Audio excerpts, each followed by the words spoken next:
So when Kennedy takes over January 20th, 1961, he's going to find himself in a hot pot when he finds out that this operation has already been planned, what is going to be known as the Bay of Pigs. It's also critically important when we're talking about Cuba to talk just about how close it is to the United States, so you can see why the U.S. would be concerned with Cuba only being 90 miles off the shore of the Florida Keys. So whether you're talking about the Monroe Doctrine and sphere of influence, the idea of having a communist with close ties to the Soviet Union so close to the United States is just going to give the United States the heebie-jeebies. And of course, we've already mentioned that Eisenhower has planned this invasion, and now it has landed in the lap of JFK. Now, the Bay of Pigs is actually not comprised of Americans. These are CIA-trained ex-Cubans, exiles. There's going to be a couple American pilots that are going to get caught up in the Bay of Pigs, but for the most part, we're going to call it a clandestine operation. Nobody's supposed to know the United States is doing this, and of course, everybody's going to know that the United States is doing this. So they call themselves Brigade 2506, and they are the military or the paramilitary unit of the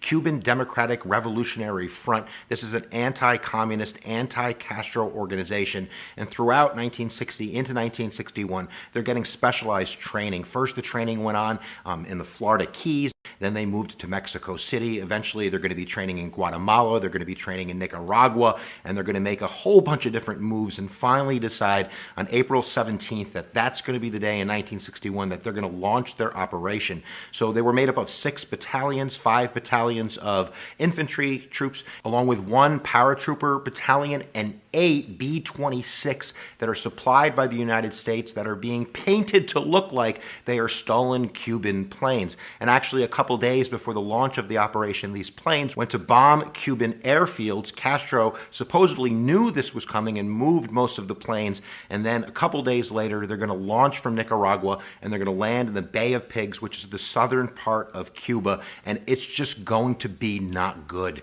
Either Castro knew they were coming. There was also a radio station on the beach which broadcast the invasion to the Cuban people. And within 24 hours, the Bay of Pigs is going to fall apart. You're going to have over 100 deaths and over 1,100 Cuban exiles that are going to surrender. This is a big win for Castro and a big loss for U.S. foreign policy. Now, many people wanted JFK to back up this invasion with United States air power and naval power, but JFK is just not willing to take that risk. He believes that if the U.S. throws its lot in with these guys, that really it's going to spark World War III, that the Soviet Union is going to respond militarily, and he's not ready to do that. He was told that it was a force that was big enough to do the job and to really spark a revolution within Cuba while keeping the United States out of the picture. Now, not only is the force not going to be big enough, but it's not going to spark a revolution. In fact, if anything, it's going to create cohesion